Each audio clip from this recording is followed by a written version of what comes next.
What's going on, guys? Arrow Whisper here, and today I have a new series that I'm going to start that I kind of thought of called Fresh Off the Block.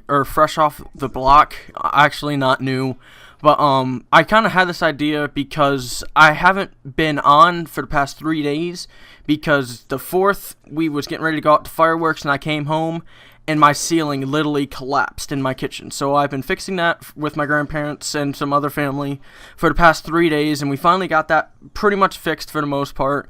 So now I'm going to come back, try and put out some more videos and stuff for you guys. And I just thought of this series while I was out there helping them fixing it. It just kind of came to me. Pretty much what it is, it's going to be a series on pretty much starting out. I'm going to assume you guys are capable of trick shotting and you're ready to go public matches.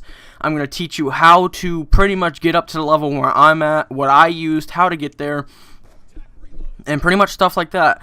This is just a gameplay of a search game that I got last night, just playing with some friends in High and some good friends I'm friends with on Cove, the new map.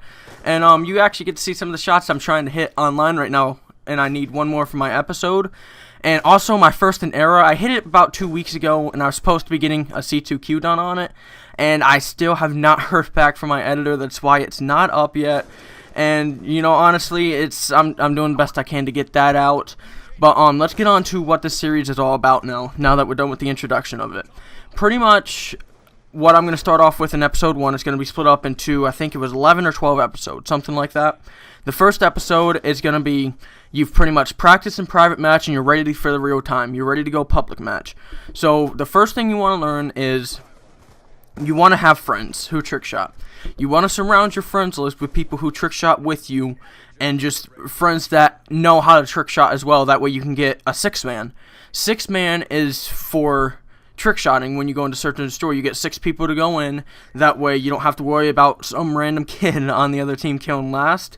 And if you guys probably know that, but just letting people know who don't know that. So you want to get a group of 6 friends who are A, always going to be on, they B, are always going to be there with you, hitting shots with you, and C, can be there whenever you need to, and can help you. Now, the first thing after you find your 6 is you want to figure out what platform you're going to play on for trick shotting.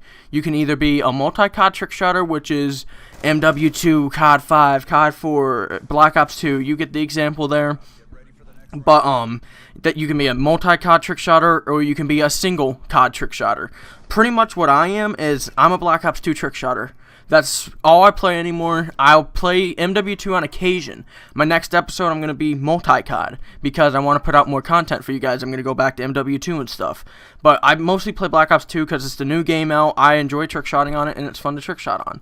Now, once you figure out what kind of trick shotter you're going to be, a multi-COD or a single COD, and you have your 6-man, make sure your 6-man is on the same game you are. If it's Black Ops 2, make sure they have Black Ops 2 and can play. The next step you're going to need is you're going to need a recording device. You're going to need either an Elgato, a PVR, or if you're just starting out, you can get a Roxio. I mean, I never started with a Roxio. I started out with a PVR. And, well, actually, I started out with a Naver Media. It's pretty good until the quality starts crashing on it after about 4 or 5 months of using it. But you got to figure out a capture card. You got to see what's in your price range and what you can buy. I mean, it really is worth it. If you can get up there, you get a PVR, it really is worth getting a PVR to record. And if you don't have the money to record, it's just make sure you have a friend who can record for you and can send you clips. Because you need to get clips and you can't obviously get them yourself, so maybe a buddy of yours can help you with it. The thing with not recording, though, is teams are going to shy away from you more unless you're just extremely good.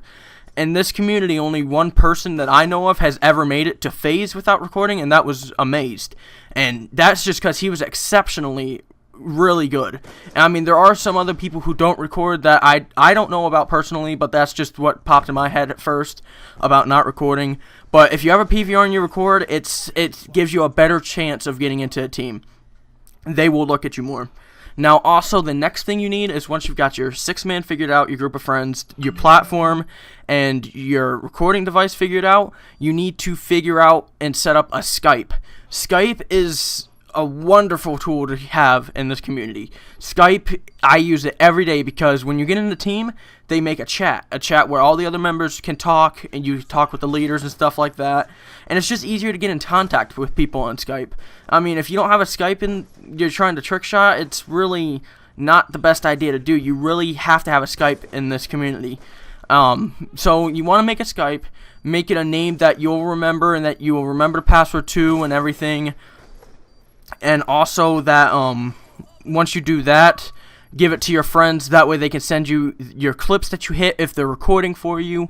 The second thing you want to do is you want to have a what was I going to say? You want to have Twitter. That's what I was going to say.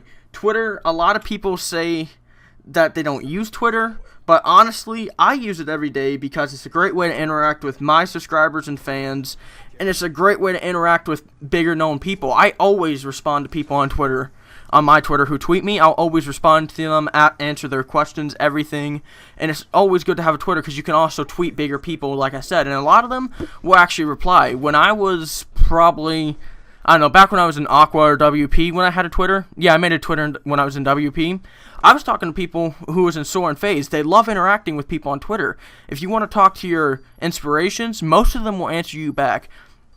Now, granted, there are some people who won't answer you back, but, I mean, there's a lot of people that will answer you back. They'll take the time out of their day to answer you back and talk to you. I mean, that's just one thing that's great about people who do this.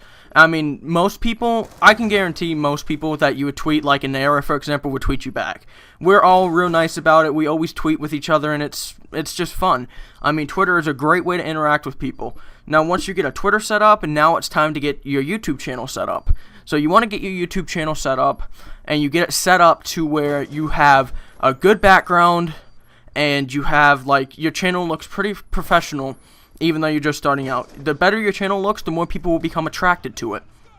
Now, I'm going to teach you guys, it's probably episode 3 is going to be finding how to get a GFX person to do backgrounds and stuff. But that's when I'll teach you guys how to find them to do your backgrounds. But just get a standard background to begin with, and that should be good. And that's pretty much all I can think of. Oh, your name. Your gamer tag. Make sure you don't put like X's and stuff in it, just because a lot of times when we see it, we look at it as someone who's a random, because that's just someone who randomly plays the game who puts that in their name.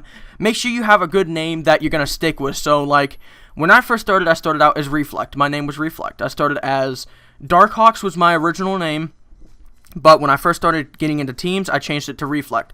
I stuck with Reflect until Aqua, but I changed my name because I didn't like it. I changed it to Whisper, and I've stuck with Whisper ever since. Make sure you also choose a name that no one else has done, because you also don't want to look like a fanboy. But this is the last round of search. Also, we ended up killing last by accident.